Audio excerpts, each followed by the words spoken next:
ensemble. Moi je n'ai que toi. Moi je n'ai que Jésus. Si tu me l'enlèves, Si tu m'enlèves, je n'aurai plus rien. la la la la. La la la la la Alléluia. Moi je n'ai que Jésus. Dans ce message, nous allons traiter un sujet très important. Ce message répond à la fois aux personnes d'autres religions qui se posent des questions, aux non-croyants qui ne comprennent pas, car pour eux, c'est une question de logique, bien qu'ils ne croient pas en Dieu, et surtout pour les croyants qui se retrouvent face à ce genre de questions, mais qui ont du mal à répondre. Pour vous, grâce à cette vidéo, vous aurez des arguments que vous pourrez donner. Je vais expliquer ce sujet avec des mots très simples et je vais structurer les choses afin que vous puissiez comprendre. Les choses seront bibliquement très bien expliquées. Voici la question qui se pose.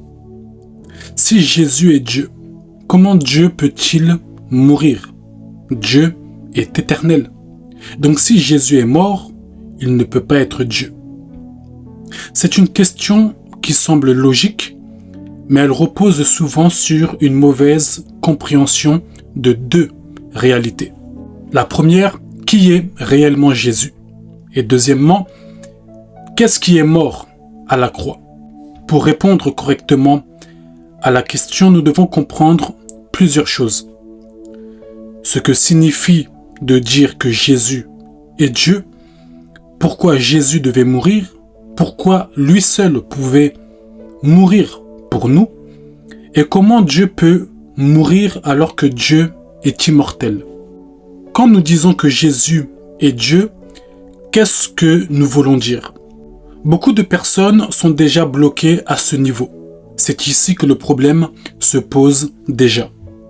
Je vous explique le problème. Beaucoup de personnes et beaucoup de croyants disent que Jésus est le Père. Mais ce n'est pas ce que la Bible enseigne.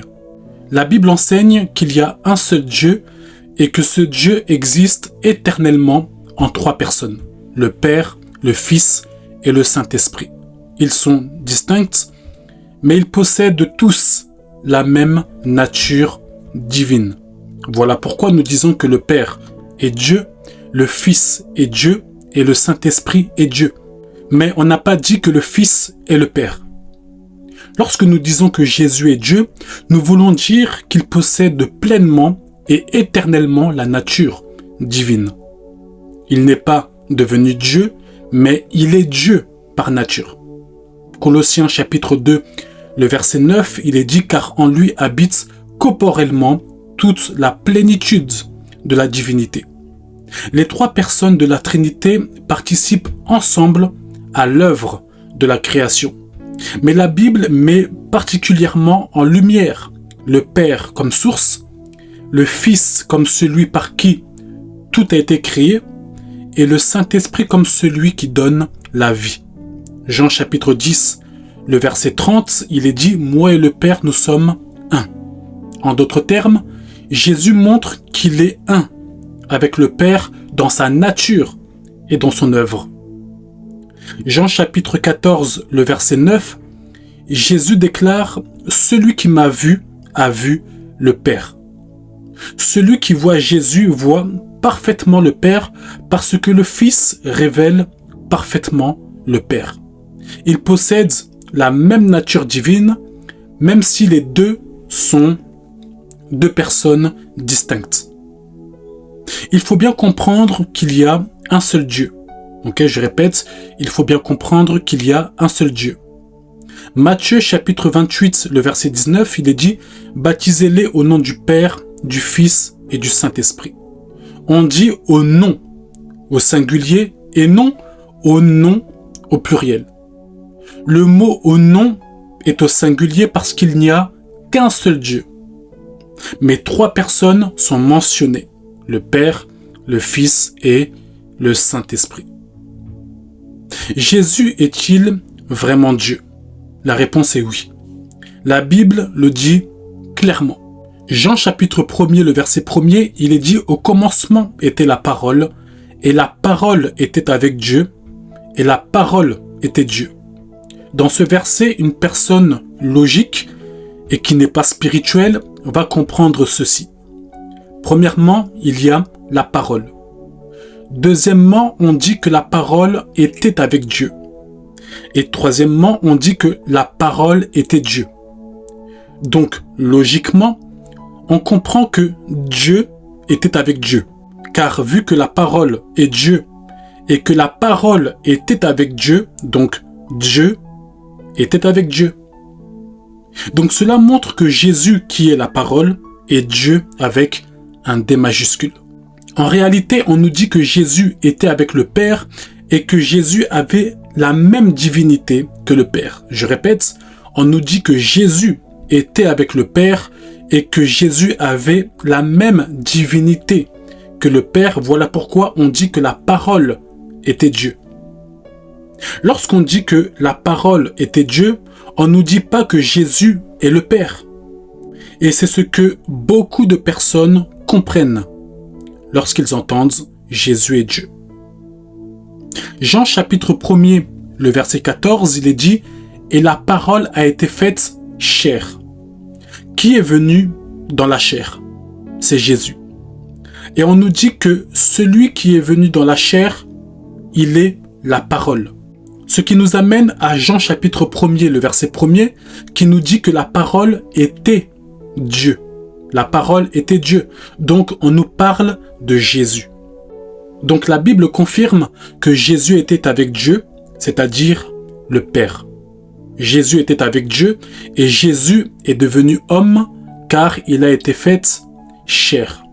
Jean chapitre 20, le verset 28, Thomas dit à Jésus, « Mon Seigneur et mon Dieu ». Jésus ne le corrige pas. Si Jésus n'était pas Dieu, il l'aurait repris, car Jésus respecte l'adoration qui doit aller à son propriétaire. Donc, au contraire, Jésus a accepté cette confession et il félicite Thomas pour ça.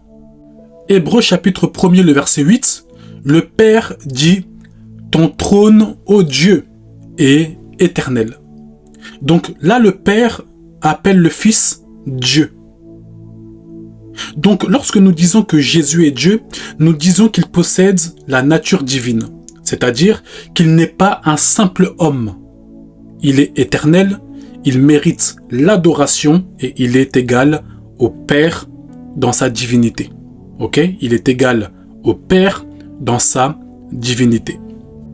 Maintenant que nous avons compris que Jésus est Dieu, pourquoi Dieu est-il devenu homme? Tout simplement parce que l'homme était perdu. Romains chapitre 3, le verset 23, il est dit « Tous ont péché ».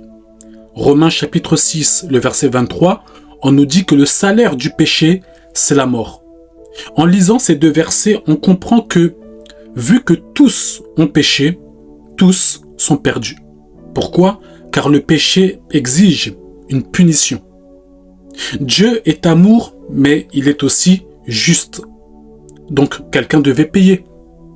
Dieu ne peut pas pardonner sans justice. Je répète, Dieu ne peut pas pardonner sans justice. Il faut que le péché soit payé. La justice de Dieu exigeait que celui qui représente les hommes soit lui-même un homme. Le péché est entré dans le monde par un homme, Adam. Il fallait donc qu'un homme parfait vienne représenter une nouvelle humanité. Jésus est appelé le dernier Adam. Pour pousser la réflexion plus loin, une question se pose. Pourquoi Dieu est-il devenu homme et pourquoi ne pouvait-il pas simplement pardonner depuis le ciel? Parce que la justice de Dieu exigeait qu'un véritable représentant de l'humanité paie pour l'humanité. Je répète encore. Parce que la justice de Dieu exigeait qu'un véritable représentant de l'humanité paye pour l'humanité. Le péché est entré dans le monde par un homme, Adam. Il fallait donc qu'un autre homme vienne réparer ce que Adam avait détruit. C'est pourquoi Jésus est appelé le dernier Adam. 1 Corinthiens chapitre 15, le verset 45, il est dit « Le dernier Adam est devenu un esprit vivifiant ». Hébreux chapitre 2, le verset 14 à 17, il est dit « Ainsi donc, puisque les enfants participent au sang et à la chair, il y a également participé lui-même, afin que par la mort, il anéantit celui qui a la puissance de la mort, c'est-à-dire le diable, et qu'il délivra tous ceux qui, par crainte de la mort, étaient toute leur vie retenus dans la servitude. Car assurément, ce n'est pas à des anges qu'il vient en aide, mais c'est à la postérité d'Abraham. En conséquence, il a dû être rendu semblable en toutes choses à ses frères, afin qu'il fût un souverain sacrificateur miséricordieux et fidèle dans le service de Dieu pour faire l'expiation des péchés du peuple. Jésus a dû prendre une véritable nature humaine afin de pouvoir mourir pour nous. Pourquoi Jésus devait mourir? Hébreux chapitre 9, le verset 22, il est dit « Sans effusion de sang, il n'y a pas de pardon ». Avant même d'arriver dans le Nouveau Testament, on voit déjà que dans l'Ancien Testament, Dieu montrait qu'un sacrifice était nécessaire. Dieu montrait qu'un sacrifice était nécessaire. Lorsque le peuple commettait un péché, des animaux devaient être sacrifiés. Et lorsque vous regardez les caractéristiques du sacrifice qui devait être offert, c'était un animal sans défaut. Donc, le sacrifice devait être pur. Mais il faut savoir que ces sacrifices dans l'Ancien Testament étaient temporaires, c'est-à-dire que le peuple devait encore donner d'autres sacrifices après un péché. Donc, lorsque le peuple commettait un péché, il devait à chaque fois donner un sacrifice. C'était des sacrifices temporaires. Hébreux chapitre 10, le verset 4, il est dit « Il est impossible que le sang des taureaux et des boucs ôte les péchés. » En d'autres termes, c'était des sacrifices temporaires qui n'avaient pas la capacité de tout effacer.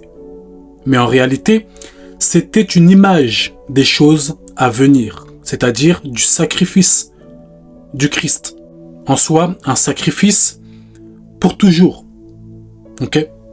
Mais il faut comprendre que Jésus n'est pas seulement un sacrifice. Il est aussi le médiateur entre Dieu et les hommes. 1 Timothée chapitre 2, le verset 5, il est dit « Il y a un seul Dieu et aussi un seul médiateur entre Dieu et les hommes, Jésus-Christ, homme. » Un médiateur doit pouvoir représenter les deux parties. En étant Dieu, Jésus représente parfaitement Dieu. Je répète, en étant Dieu, Jésus représente parfaitement Dieu. En étant homme, il représente parfaitement les hommes. Voilà pourquoi lui seul pouvait accomplir cette mission. Pourquoi Jésus et pas un autre homme? Parce que tous les hommes sont pécheurs.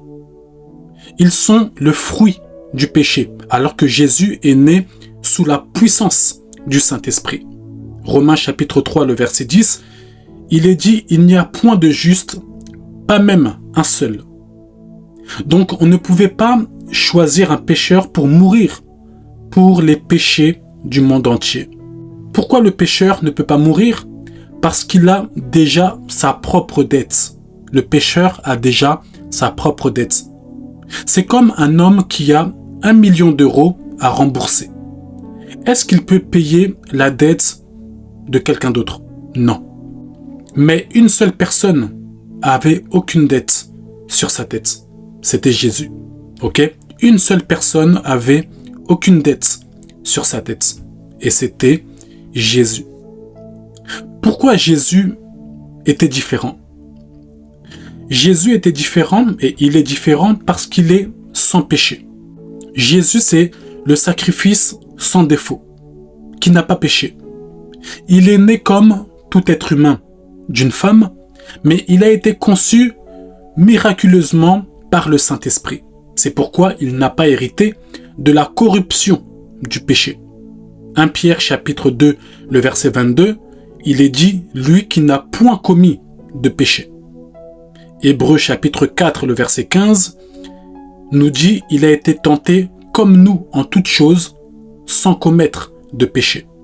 Lorsqu'on dit que tous ont péché et sont privés de la gloire de Dieu, cela veut dire que nous naissons tous avec la nature du péché, donc nous sommes d'office privés de la gloire de Dieu, à moins que le pécheur reçoive Jésus.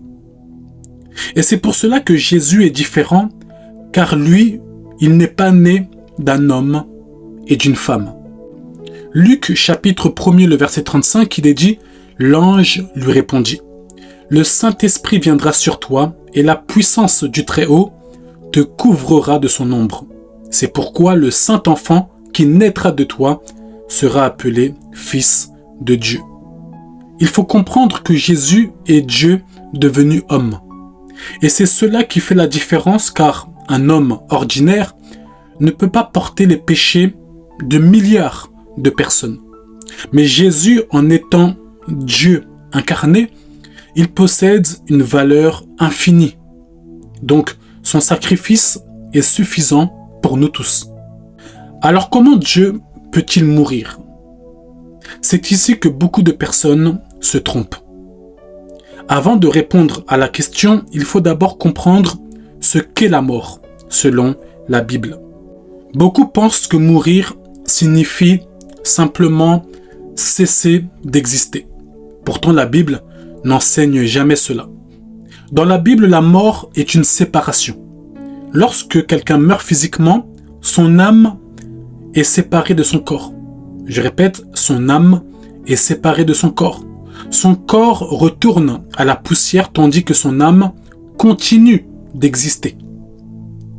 Voilà pourquoi Jésus pouvait mourir sans cesser d'exister. Je ne sais pas si on me comprend. Voilà pourquoi Jésus pouvait mourir sans cesser d'exister. La Bible enseigne que Jésus possède deux natures. Une nature divine et une nature humaine. Une nature désigne ce qu'une personne est. Jésus n'est pas deux personnes. Il est une seule personne qui possède deux natures. Une nature divine et une nature humaine. Il est donc parfaitement Dieu et pleinement homme. Jean chapitre 1er, le verset 14, il est dit « La parole a été faite chair ».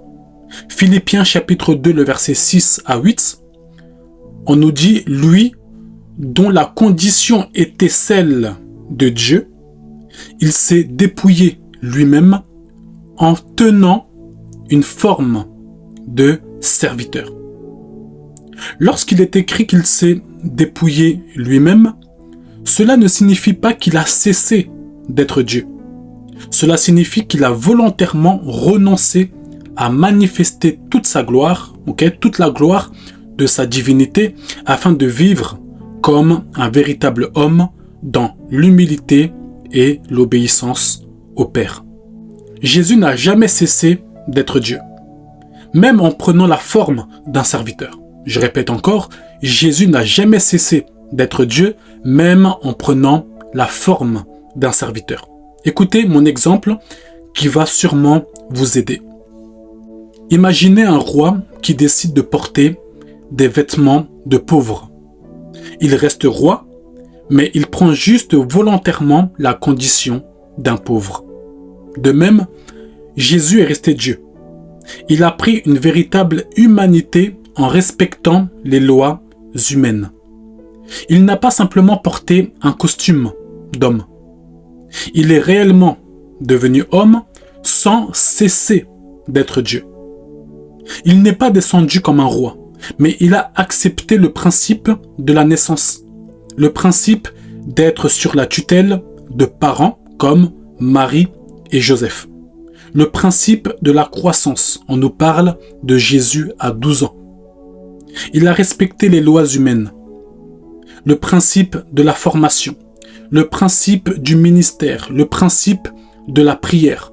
Il a respecté la forme et ses principes, mais en gardant sa divinité.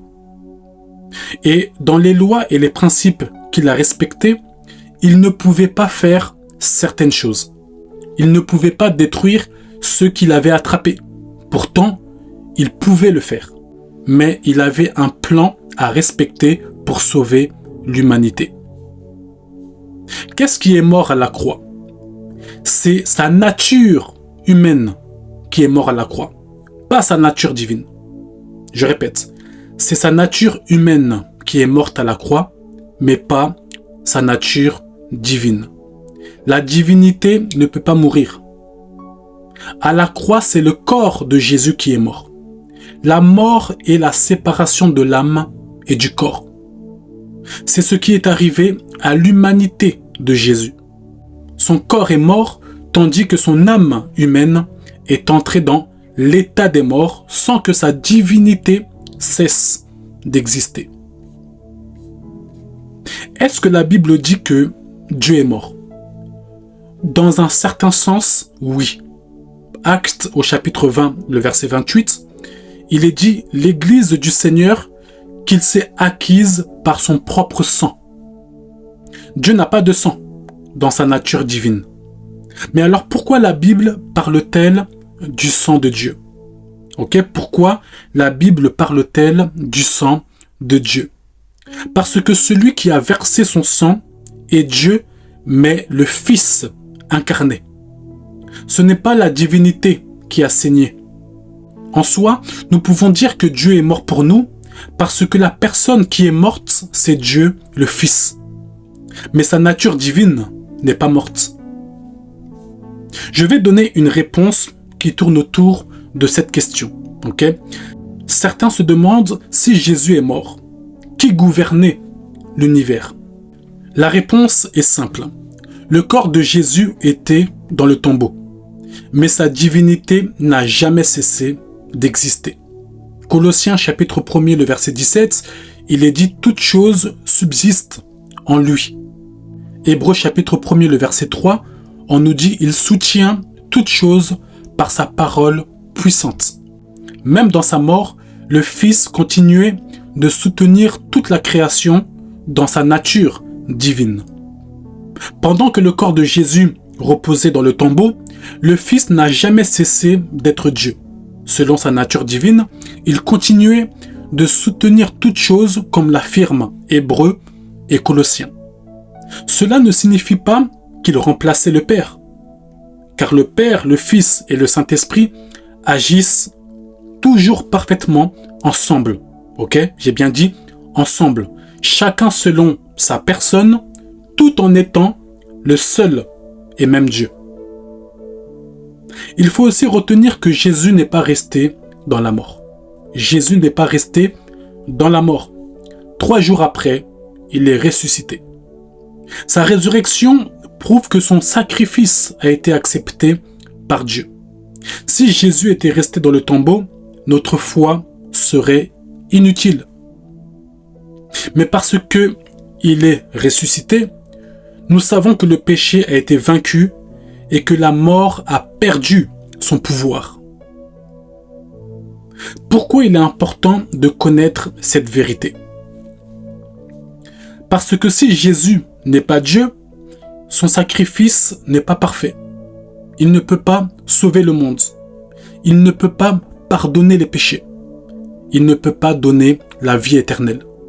Mais le fait qu'il est Dieu devenu homme, son sacrifice est parfait. Sa valeur est infinie et son sang peut sauver tous ceux qui croient. Comment répondre aux musulmans qui disent que Dieu ne peut pas mourir? Vous devez répondre ceci, et d'ailleurs je vais vous l'écrire. Voici. Je suis d'accord, la nature divine de Dieu ne peut pas mourir. Mais le Fils de Dieu a pris une nature humaine afin de pouvoir mourir pour nos péchés. Ce n'est pas la divinité qui est morte, c'est l'humanité que le Fils a assumée. Donc, pour résumer, Jésus est-il Dieu? Oui. Jésus est-il homme? Oui. Pourquoi est-il devenu homme? Pour sauver les pécheurs. Pourquoi lui? Parce qu'il était et parce qu'il est sans péché. Dieu peut-il mourir? Non. La nature divine ne peut pas mourir. Alors qu'est-il arrivé à la croix? La nature humaine de Jésus est morte. Peut-on dire que Dieu est mort pour nous? Oui, parce que la personne qui est morte est Dieu, le Fils incarné, même si sa divinité n'a jamais cessé d'exister. Dieu ne pouvait pas mourir dans sa divinité, alors il a pris une humanité pour pouvoir mourir à notre place. Ok, je ne sais pas si je me fais comprendre. Voilà pourquoi les chrétiens ne croient pas qu'un simple homme est mort sur la croix. Ils croient, et nous croyons, que le Fils éternel de Dieu est devenu un véritable homme afin de mourir à notre place. Et je répète, ce n'est pas la divinité qui est morte. C'est Dieu le Fils qui a connu la mort selon son humanité afin de nous donner la vie éternelle. J'espère que ce message vous a bien éclairé et que Dieu vous bénisse. Moi je n'ai que toi. Moi je n'ai que Jésus. Si tu me l'as